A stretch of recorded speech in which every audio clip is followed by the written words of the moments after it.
Welcome into the Your Illini Nation pregame show, live from Lawrence, Kansas. Bret Beherns here, along with Jeremy Werner from Illini Inquirer. We have made it into Missouri, into Kansas, ready for a Friday Night Lights game here, Jeremy. And let's get to the important stuff first.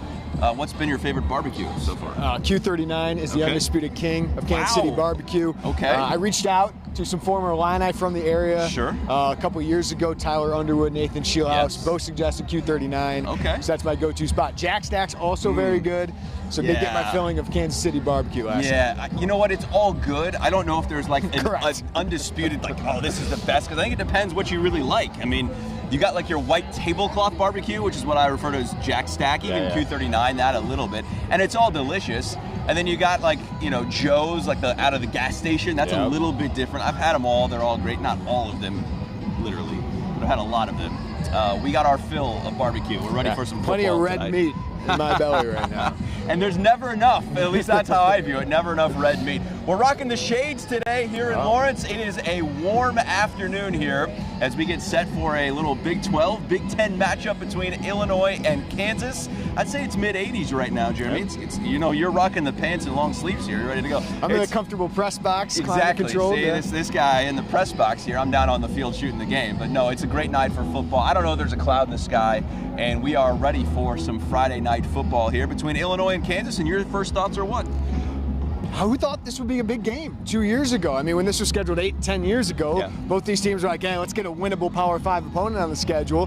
Well, Kansas is getting Illinois at its best of the last 15 years, and Illinois is getting Kansas its best of the last 15 years. These programs haven't been this good since Ron Zook and Mark Mangino were patrolling the sidelines for both, and that's a credit to the ADs who hired these two head coaches. Lance Leipold was a candidate for Illinois. Illinois goes with Bret Bielema, but what a hire it's been for Kansas. One of the toughest Power 5 jobs. These are two of the toughest Power 5 jobs. And what do you know? We have a meaningful game on a Friday night where both these teams are in a nationally televised game with a chance to kind of show that they are ready for another breakthrough. Both of them get to a bowl game last year, but both faded down the stretch. Kansas losing 6 of its last 7, including their bowl game. Illinois losing 4 of its last 5, including its bowl game. But both these programs trying to assert itself, saying, hey, we have arrived. We're taking another step forward. Kansas looking to get to another bowl game, back-to-back bowl games for the first time since 2008. And Illinois trying to set up, Bret, what would be a huge clash with Penn State, the number 7 ranked team. Fox big noon kickoff. That matchup wouldn't have as much to it. Probably wouldn't have a close to a sellout crowd if you don't go 2-0 to start this. So a lot on the line for both these teams tonight. Yeah, let's set up the stage here. 6:30 kick on ESPN2 between Illinois and Kansas. And this is one of very few games tonight, if at all. It might be the only one. No, I know there's Indiana State. That's what they're competing with tonight. That's why they play Friday night games. Look, I get it. High schools usually take precedence on a Friday. I would rather have it that way. I think Josh Whitman would rather have it that way. But in the TV revenue generated world we live in, that's what it's about. That's why you get Illinois-Kansas football tonight. And it really is two programs that mirror one another. Both are basketball schools, first and foremost. That's what these two schools hang their hats on. And yet, it's a relevant football program. I thought Lance Leipold was going to be the Illinois coach. Yeah. I was preparing for that. A lot of buzz for it in the week leading up to it. And there was. And I do believe he interviewed for the job. Now, Josh Whitman hasn't said that publicly, but I'm pretty sure he interviewed for the job. I think that was in a position. I think Illinois made the right hire with Bret Bielema. That's, I think, against Lance Leipold.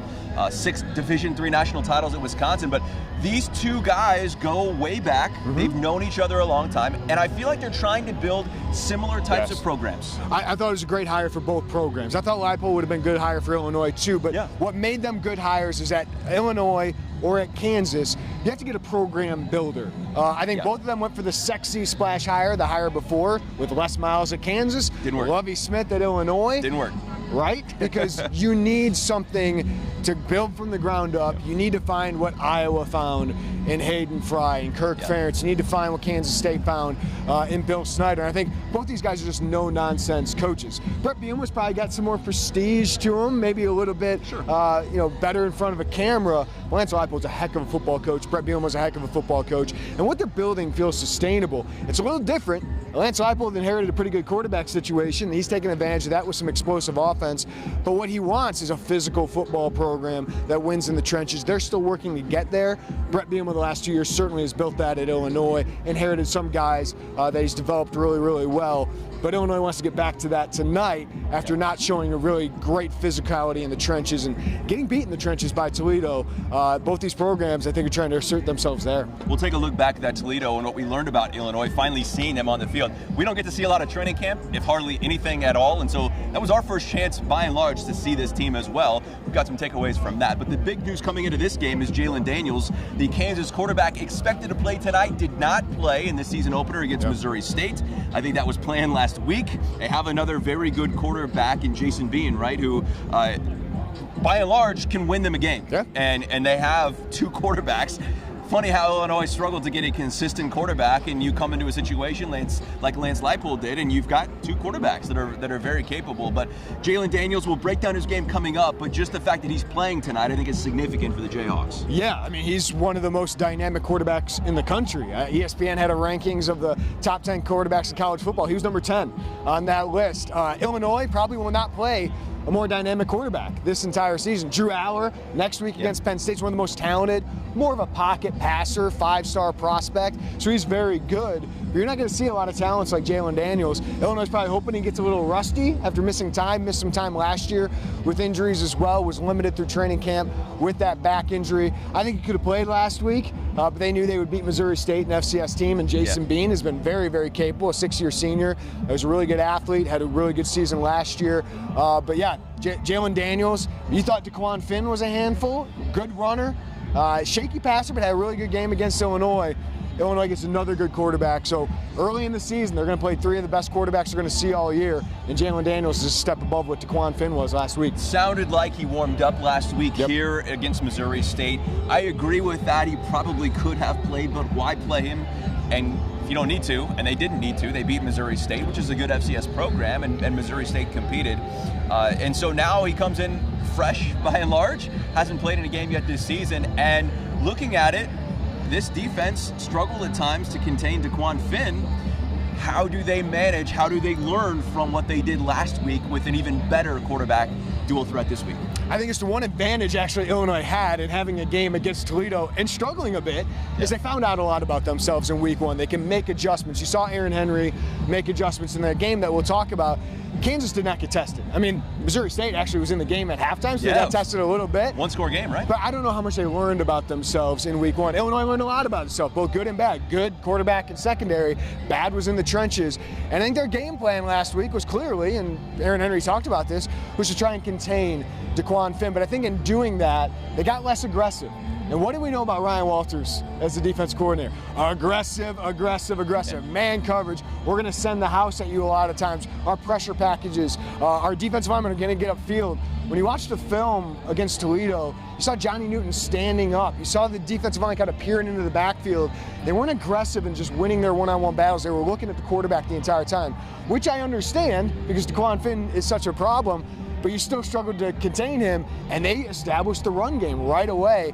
So I think Aaron Henry, he got more aggressive with his pressure packages, went more man-to-man in the second half, and you saw some success. You saw that pick six, you saw 2 3-and-outs, and I think Illinois defense made an adjustment. I'm interested to see what the balance is of another dynamic, even better quarterback who's a better thrower than last week. What does Aaron Henry throw at them? And I think we're going to find out. We keep finding out a little bit more about Aaron Henry as a defensive coordinator every time we see him. And he's getting his feet wet in this role. So I think it's a big task for Aaron Henry and this Illini defensive staff tonight. Balance, the key word there for me, because if you send the house and he gets loose, he's gone. Yep. And if you send the house and he's able to get a pass off, much like, you know, we saw Luke Altmaier get a pass off last week on that, I don't even know if it was a blitz. Josh Geske just got completely manhandled on that 4th and 4 play. They went for 33 yards. And it's easy for fans or for us to critique and just say, well, why don't you send more? Well, there's an opposite to that, and that's tough. And to be honest with you, like, Illinois did not give up a lot of big plays. Last week was what they wanted. The big plays for them were their penalties. Were those 3rd downs and you commit these penalties, that's what hurt them last week. So if I'm Aaron Henry, I might say, hey, our defensive game plan was working if we just take out those crucial after usually the penalties, you know, Gabe Axe is roughing the passer. You had Tariq Barnes on Sportsmanlike. They gave up 17 points directly after third down penalties that otherwise would have been a fourth down. So I think you're going to see a mix of it. They're going to try and keep Jalen Daniels on his toes, but I do think you got to let Johnny Newton be aggressive. You got to let Keith Randolph be aggressive and get up the field and hope the rest of the defense can kind of contain everything. But you got to disrupt this backfield because it's not just Jalen Daniels. Devin Neal is a really good running back, Big 12, preseason all-second team. So he's a very good player as well. They got some playmakers in that backfield. It's just funny how the difference is of what we're talking about. I thought the secondary played pretty well. Yeah. Obviously, the Miles Scott pick 6 changed the complete momentum of that game last week. If Illinois loses, how different are we talking about it? Or if they don't have the penalties, how different are we talking about this performance too? And you mentioned the points taken out there from the penalties, but Illinois is not trailing in that game, most likely, or certainly not 17-9 like it was, if they're, or 19-7, if they're not committing those penalties. So like the balance and the difference there of the margin is so slim for that. And that's September football. Sure. You're going to work through a lot of these things. We saw against Indiana, they had a bunch of turnovers last year. They had a bunch of penalties. Otherwise, they played pretty well in that game. But you're going to work through those things. You hope you learn from them. And that's the key for Illinois. What did they learn from last week with some of their struggles? But we did learn some positives too. Like the big question marks coming into the season were quarterback and defensive back. And I thought those groups obviously came away better than you expected. So there were some good things, some bad things. How do they learn and build upon those? Yeah, I thought overall the defensive performance was okay, even giving up 28 points. Like, you build on those things and then you come out and face a tougher team and learn from that. Offensively, I thought it went pretty well. The scripted first drive, you can't get better than that, right? It struggled from there. And then something flipped after that Miles Scott pick 6 where the offense was able to move. What did you see after looking at the film from last week that stood out to you about the struggle after the scripted first drive and then what they were able to build upon in the second half? Well, penalties hurt them in the second drive where it kind of got pushed back. Sure. And they just never got into a rhythm quite after that. But I thought Luke Altmaier and Barry Lunny had really good games. I thought Barry Lunny had some great play calls. When we criticize about red zone performance, we got to praise them too. I thought they were fantastic in the red zone. Scored every time. Had 4 touchdowns inside the red zone. So Luke Altmaier was accurate.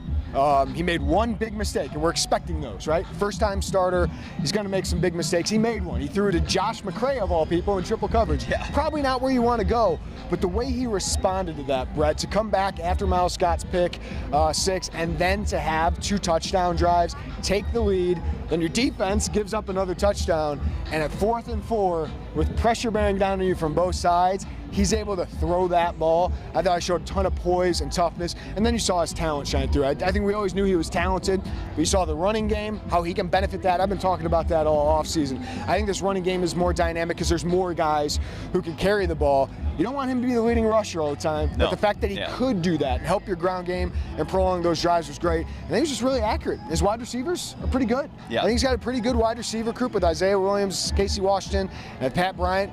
Could take a star turn this season. I think you saw some really big positives from the offense. And if your offensive line, which has a bunch of new pieces, if those guys can gel like last year, they struggled. The offensive line struggled to begin last year with consistency. If those guys can gel a little bit more, have some more success, you expect Josh McCray, Reggie Love in that run game to get going a little bit more. I don't expect Luke Altmaier to run for 69 yards every game. I do think he can fit somewhere in that 30 to 50 range and extend drives, extend plays, extend the ability for the Illini offense to stay on the field. Score touchdowns in the red zone. And it really just changes so much. And we saw that some from Tommy DeVito last year. It wasn't quite A.J. Bush, and I don't expect him to be A.J. Bush because he's not that type of runner. But like, that's what stood out to me, other than his toughness, because we talked to his Illini teammates this week, and they got another level of respect for Luke Altmaier. I think Luke Altmaier got something in his mind of just getting out there in that first start against a Power 5 program, like, hey, I can do this. He even called it emotional after the game, that this was a huge moment for him. I think he showed so much to himself, his teammates, and his coaching staff about what he can do, and I was super impressed. Yeah. And to think that Illinois has potentially, 2 more years after this year of Luke Altmaier is very encouraging for what this offense and team can do. Yeah, got to keep him healthy. That's an important part. But based on what you saw in game 1, it's just one game, you might have a dude. you have a playmaker behind there, and that's what Illinois needs. Tommy DeVito was a playmaker. I think Luke Altmaier can be even more of a playmaker because I think his arm's a little bit better. At least his touch is a little bit better on downfield passes, and I think he's a better athlete. So, he doesn't have that experience. He's still going to go through some ups and downs, as all quarterbacks do, especially as you face more tough defensive opponents. But this defense was terrible last year. Kansas's defense was terrible last year, and I think Kansas' offense is going to be able to score some points tonight. So you need Luke Altmaier to repeat it. That's the key for a lot of these guys that had success week 1. Can you do it again? Aaron Henry said about Miles Scott. Now go do it again. Yeah. Now it's up to Luke Altmaier to go do it again. But man, you can't be anything but really positive with his first performance. And I think that's what, as an Illini fan, if you're sitting here watching going, well, can we replicate that? I think you can. This defense, 123rd in the country last year out of 131. I mean, they gave up 35.5 points per game. And it is the Big 12, granted. They score a lot of points. But I think this contrasting style tonight should give this Illini offense some confidence to be like, hey, look, we need to go make plays. Be aggressive. That's what I'm looking for tonight. Can this Illinois team come in, continue to be aggressive, give that first scripted drive from what was last week, that kind of just score points. I'm not saying that, I don't, let me put it this way. I don't think a shootout benefits Illinois necessarily, correct, but I want them to be that aggressiveness to go get it. You feel like they're capable of it now. You feel like they don't have to win 17-13 now.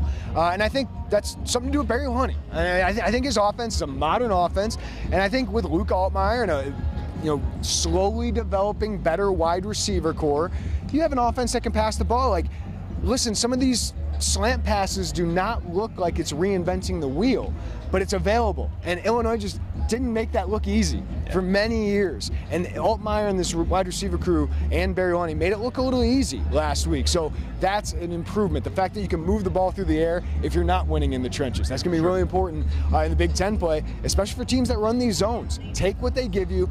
Doesn't always need to be these 40-yard shots that excite the fans and they want to see all these big plays. You want to be able to take those play-action shots at times, but if you can take these 15, 20-yard chunks instead of having to run the ball 4 times for 10 yards, I think that's a huge improvement for the Illini offense that wants to be more explosive. And I think you've got 3 guys there in Casey Washington, Pat Bryant, and Isaiah Williams that they feel really comfortable with, that are next kind of, I don't want to say next level. Maybe they are, maybe they're not. But I think they're that next level of talent collegiately that Illinois has struggled to find for such a long time in receiving core. And you look back and it's like, all right, well, you had a Joshie Mator-Bebe, or you had a Malik Turner, or, you had some guys there along the way, and a Mikey Dudek a decade ago. But you just haven't seen this kind of potential at wide receiver that I feel like the staff trusts in a long time. Yeah, do you have 3 guys that can maybe get you 500 yards? Illinois hasn't had that in a long time. Huge bar there, Jeremy. Right? Wow. It's like if you might have 3 guys that can do that, the defense has to account for all of them. And I think tonight, Kansas can give up a lot of yards on that slot position. I think Isaiah Williams could be in for a big night tonight. I thought he had a good game last week. Pat Bryant got most of the action. He moves in the slot too. But the fact that you got multiple guys now that can do those things, I think is really important for this team.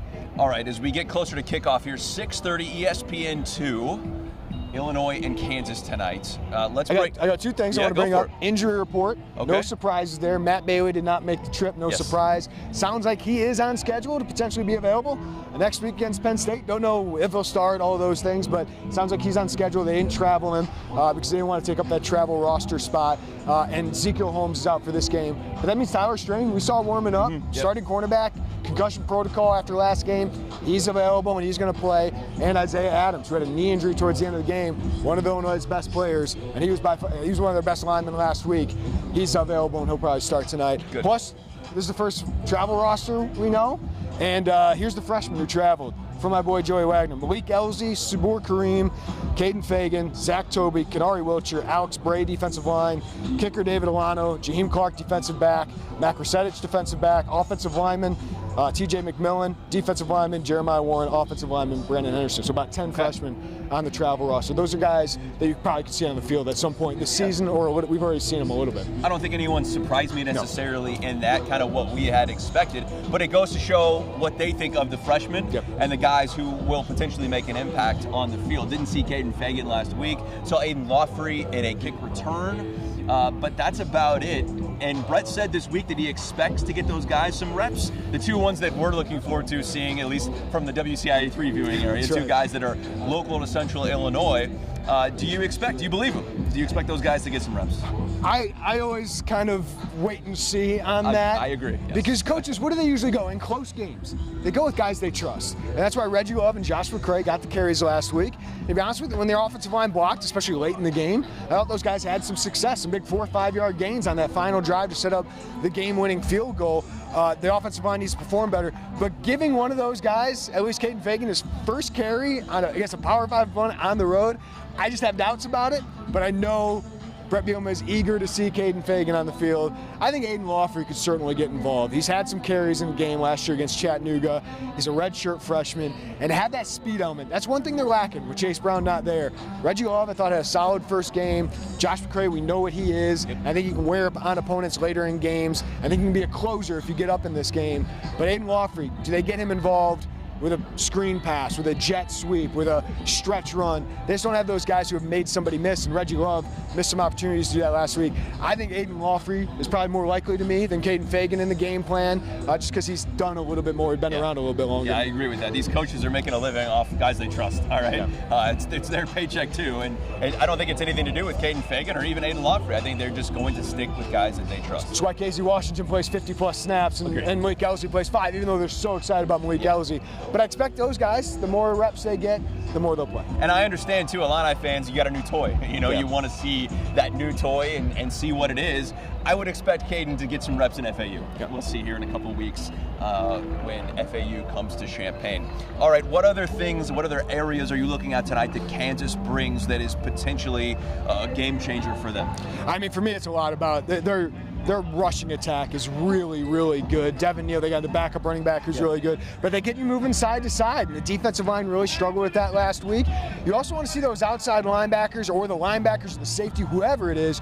You cannot lose contain on the edge. That happened far too often with Taquan Finn. So I just want to see the defense up front be more physical, be more disruptive, but also just know your assignments. They missed some assignments last week with that.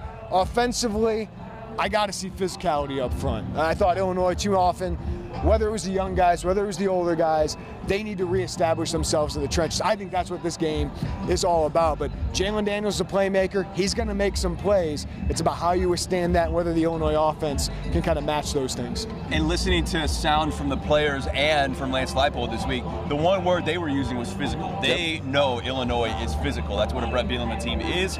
You just don't see that quite as much in the Big 12 from what they're used to seeing game in and game out.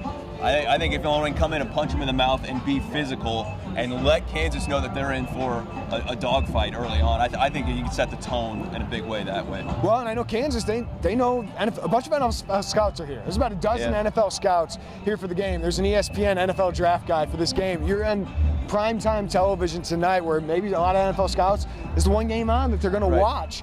For Kansas, you kind of prove yourselves against an offensive line that has Illinois offensive line has a couple NFL draft guys, defensive line has a couple NFL draft guys. So Illinois needs to bring it, and they need to show that their strength is in the trenches. We assumed that with who came back. It was not the case last week. They got to reassert themselves. Yeah, and that's what we talked about last week on the pregame show. We thought Illinois would win in the trenches. I think they can do that again if they assert themselves into that. 6:30 kick, ESPN2. All right, you ready for a prediction? I've been going back and forth all week on this, man. I have a score. I don't know who is going to win. So let me tell you first. My score is 34-31. I don't know who's winning, though. Yeah. How'd you well, I'm see going to this make people upset, but anybody who read my preseason predictions know I had Kansas winning this game. I just thought it would be like a game of Indiana last year, or maybe Luke Altmaier, the secondary, was kind of just going through some growing pains, and winning on the road is very tough. Illinois has not beaten a Power 5 non-conference opponent on the road since 2001 when they went to Cal. Now, Rutgers is now a Power 5 team. They were not when Illinois beat them at home back in 2006, I believe it was. 7. Yes, but it's been a while. It's been a while since Illinois has gone on the road and won this kind of game. Yep. So these are tough. It's a pumped-up Kansas crowd. They're really coming in on the stands right now. And I just think they're going to be tested with Jalen Daniels in this Kansas offense. So I think Illinois can definitely win this game. But I predicted before the season it would be a tough game. Illinois is a 3.5-point underdog now. I had Kansas 31, Illinois 28. But boy, if they win this game, Bret, setting up 2-0 against number 7 Penn State, what a matchup that would be. What a showdown that would be. I'm still conflicted. I think None of us know, right? But I think it's going to be a competitive game. I'll go ahead. I'm going to say it. I'll pick Illinois. I'm going to say 34-31. I think it's going to be close to the end. I do think it's going to be high scoring. I think if Illinois can come out and trade blows and continue to score, I think they have a chance to win this game. It's weird. I almost changed my prediction based on Illinois last week, but the opposite way people would have thought. Because I just thought they learned so much about themselves. I think it was almost better that they struggled a little bit coming into this game. So you get a little humbled, you get a little hungry, and now you're the underdog. Yeah. And they seem to perform well when they're the underdog and when they're on the road. Bret has these teams focused when they get on the road. So if you're buying Illinois in this game, I can't blame you. I just stuck with my preseason prediction, but I almost flipped it because I think they gained a lot out of last week. And I do think they gained more than Kansas from last week. And I look at how much Illinois just shot itself in the foot and go, I think they will get those things cleaned up. I really do. Not that they're going to be perfect in penalties, but I think that they will get some of that cleaned up.